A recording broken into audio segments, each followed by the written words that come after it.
สบายดีท่านผู้ชมเนาะถือว่าเอ้าอันนั้นบ่อันเต้าคือบ่ขึ้นมาหาลูกเด้ถือว่าพ่อบุญไทยเพิ่นเอายามาให้เบาน้ำเนาะเอาเท่าใดก็300,000ถึกบ่ถึกเนี่ยเอ้าก็300,000อันนี้300,000ยังบ่อีกอีพ่อก็ไปปั้นกันโอไปอีกเบอร์นึงบ่แน่อันนี้น่ะมันยามันบ่ได้หลายพ่อยังอันมาอีนู่นคาเฟ่บ้านนี่อีพ่อก็เบอร์เอา5เบอร์50,000น่ะบ่ซั่นน่ะบาท10,000มาย้ายกันสิง่ายเนาะได้300,000เบิ่งมาลูกสิเปลี่ยนมันเป็น6เบอร์เนาะเป็น6เบอร์พ่อเลย3เส้นกันอันนี้บ่คล้องมันลูกวันนี่ครับปีเพราะว่ามันเราอยากได้ปั้นให้ทางจุนั่นเอาเบอร์50ก็ได้เนาะปั้นกันเนาะ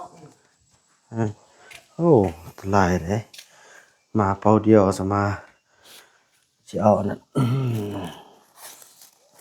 นั่นเท่าใดเนาะ1 2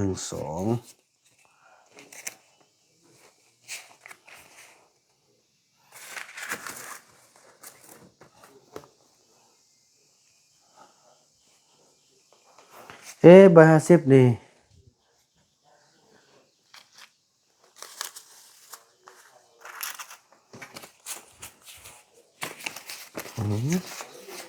มันกิน300,000 1 2 3โอเคได้หลายแล้วบัดนี้อันของหัวหน้าเผ่านั้นเบอร์ละแสนมันบ่ของหัวหน้าเผ่าละเบอร์ละแสนนี่บ่แล้วอันนี้มันของอันอีพ่อไปปั้นเขาแม่นแล้วถือแล้วบ่โอเคขอบใจเด้อขอบใจไปสิเอาเบียร์มันแน่มาเราไปกินข้าวกันเด้อเนาะจะได้เราสบายดีพ่อขอบใจถ้านั้นเราอันตักแห้งเอาลูกเด้อบ่ให้มันเป็นเน่านั่นเด้อนี่พี่น้องพอจะได้ได้ไปล้างก่อนพี่น้องไปล้างดีล้างแล้วก็ตากแห้งนึงๆจ้ะแม่นแหละจะได้ตักเท่านั้นแหละขอบใจพ่อบัดนั้นแล้วก็คันว่าบ่อยากตักนี่มีแต่พากันก้นมาหลายๆเนาะแล้วก็ปอกเนาะพอแล้วก็ฟักแล้วก็ใส่เปมาเลยก้นอยู่อันไปหุ้ยเมี่ยงหมูหม้อนี่เคยได้อยู่ยันก็มีนี่หุ้ยเมี่ยงนี่น่ะหุ้ยเมี่ยงอันส่งคนไปหามันทาปักหุ้ยยามีนบ่นี่ร้านนี้เดี๋ยวพอไปเอาปูนมื้อสิหน้าหุ่นบักไก่พุ่นน่ะกันซั่นมีแต่เทื่อหน้าเรามีแต่ฟักแล้วก็บ่ตักก็ได้ตักแล้วใส่บ่ให้มันออกเน่าเนาะแล้วเขียวเป้มาให้ลูกเลยแล้วลูกจะมาล้างมาตักให้พี่เลยอันนี้จะได้ล้างตึกบ่กันหลายเลยเนาะอันนี้จะได้ไปซื้อยาให้อันอีจอมน่ะจอมไข้ยง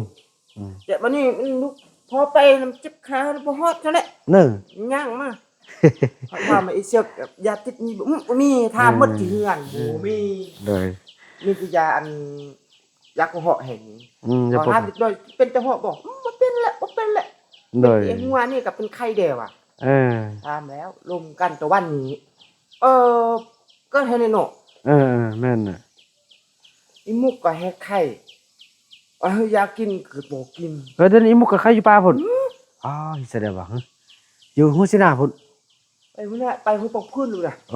ไกลเนาะแสดงว่าบ่ไกลพุ่นน่ะบักลึกๆพุ่นนี่เดี๋ยวนี้ไข้บ่ถ้าไข้มันย่างได้มันจะเป็นจอมให้ย่างบ่แม่นบ่วันนี้ย่างไปซะจอมหอดเป็นดึก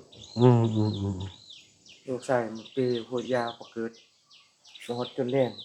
ไปกินเบียร์นำเขาอันกลับมามึงมากินบ่ฮอดจนดึกเป็นแจ้งม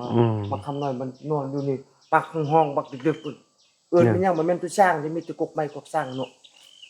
เป็นสิบ้าเป็นผู้งามวันนี้คู่นี่คือกันจักหน่อยเขาก็เป็นคือสิบ้าแหละอีกคนมันจงเงินนะคุยไปซื้อยาให้เขาบ่ดึงหายตึมอีกตึมบ่ดึงให้มามึงมื้อนี้ก็ไปซื้ออยู่ไปซื้อก็เป้ไปหุ่นไปซื้ออยู่กูตรงหันเฮาเห็นกับปะเฟืองกับเฮานี่เห็นแล้วชิงเบิ่งเห็นแล้วจุดคุณวนควันอยู่หั่นอัดคลิปบ่อัดคลิปบอกอัดคลิปบ่อัดผู้ใดปะเฟืองพามาเฟืองอัดคลิปปะคูนั้น คุณเห็นหยัง เฮ็ดอันนั้นแหละ น่ะ อืม โอ้แท้ว่ะโอ้ แล้วคนจะเด้อลูกหันนี่น่ะลูกครบบ่ อืม อั อั น นตัวนั้นเห็นดินได้บ่ครบอันนี้น่ะมันดินบ่ได้บ่ครบ ร้านอันนั้นอันอีโอนนี่ใส่ นี่โอ้โห บ่แม่นติ แม่นอีอ้นตัวผู้เนี่ยตัวแม่ไปพุ่นก่อน โอ้อืม อีอ้นเอาตัวน้อยมันดินทำบุญก็เอาไปนี่ อืมอืมอืม ยังตัวนั้นบ่ได้ไปเอา อืมอืม ได้เงินก่อนไปซื้อเอา จะได้ไปซื้อข้าวซื้อน้ำเกี๊ยวไม้ข้าวเจ้านี่ก่อนสิได้ลงเวียงตึมขอบใจเด้อพ่อเด้อขอบใจไปหากินข้าวอยู่เด้อ โดยวันนั้นลูกลงไปกินข้าวนำเด้อ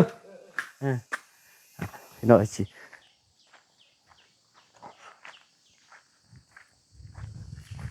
ถือว่าอันนี้เป็นป่าเนาะที่ว่าจะได้เอาไว้ให้ทางซองผู้ลุงเขาก็แบ่งไว้เด้อโอ้เนาะอันนี้เป็นของหัวหน้าเผ่าพอคนไทยเพิ่นแบ่งให้พี่น้อง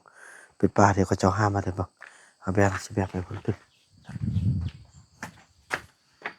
โอ้ยยามใดสิมีแต่ครอบครัวตัวเองเว้ยสุดไปคันไอ้เฟืองนั่นแหละหึ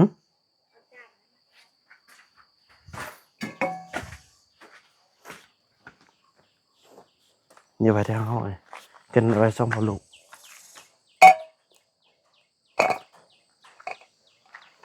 เขามาพึ่งพาอาศัยนำมาซอกเลือกปานกันปลาหม่อมนี่ปลาหม่อม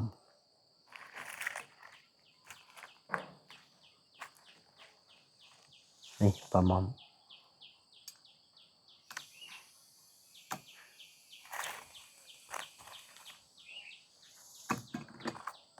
ก่อนจะช่วยคนอื่นเราต้องช่วยตัวเองก่อนเห็นว่าคือกันนะพี่น้อยเห็นอันนี้มันเสื้ออันผู้ใดเนี่ยสีจอมดีเขาห่อมาห่อเอาไปเมียนกันเนาะอนามัยโอ้เกียงงามดีพี่น้องเอ้ยเบิ่มมาละกินข้าวละอันนี้ป่าเอาไว้แกงเอาไว้นั่นกินเด้อมักปี้นี่ไปเอาขึ้นนั่นเด้อมักปี้ไปเอาเข็ดอันบนหาเท้าขึ้นดับไฟนะมีก็บนรถไฟ บนรถไฟอันนี้เป็นปลาแห้งเบิ่งเด้อนี่อันนี้ก็สิแบ่งไว้กินอยู่พุ่นอันนี้ก็ได้ปันกันจังซี่แหละ ซ้ำนี่แหละไปกวกิน เอาเลยค่อยไปอันใดก็ได้โอ้เกี่ยงหมดแล้วพี่น้องงามแล้วค่อยเข้าไปเด้อแดนฮ้อนกับพักผ่อนเด้อบ่แม่นว่าเฮ็ดจนนั่นแหละ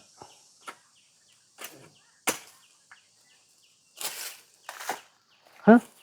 อันนั้นโทรศัพท์ผู้ใด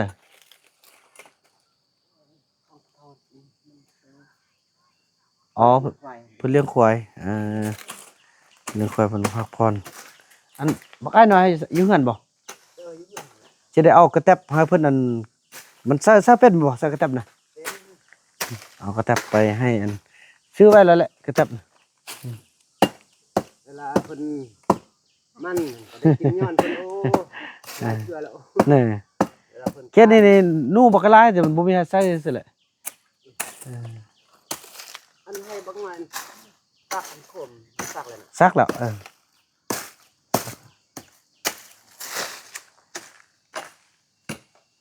อืม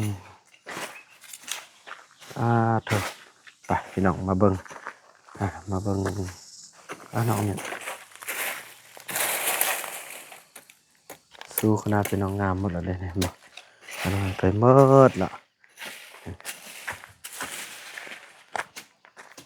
เกี่ยงหมดเลยโอ้เดี๋ยวมันจงได้นี่นะ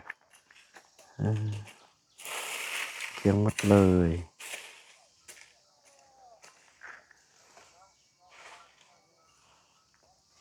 ตูดอย่างตูดกี่นะเปลี่ยนเลยกี่เปลี่ยนเขียนกี่เปลี่ยนเลยได้จงละตุนทำนั่นแหละ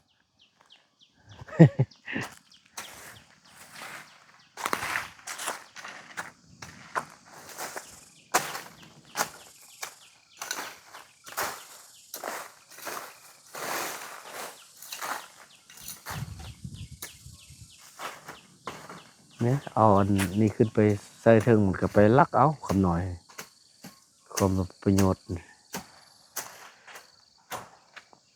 นั่นนี่มาพนักจะเกี่ยมกินข้าวกินน้ำแล้วจะออกไปซื้อข้าวไปซื้อยาเนาะให้ทาง2 คนนั่นแหละถือว่าคลิปนี้บ่าวบ่นำขออนุญาตจบคลิปกันสำนี้ก่อนพี่น้องเอ้ยแล้วก็ว่ากันใหม่ในคลิปต่อไปเด้อคลิปนี้บ่าวบ่นำขอกล่าวคำว่าสบายดี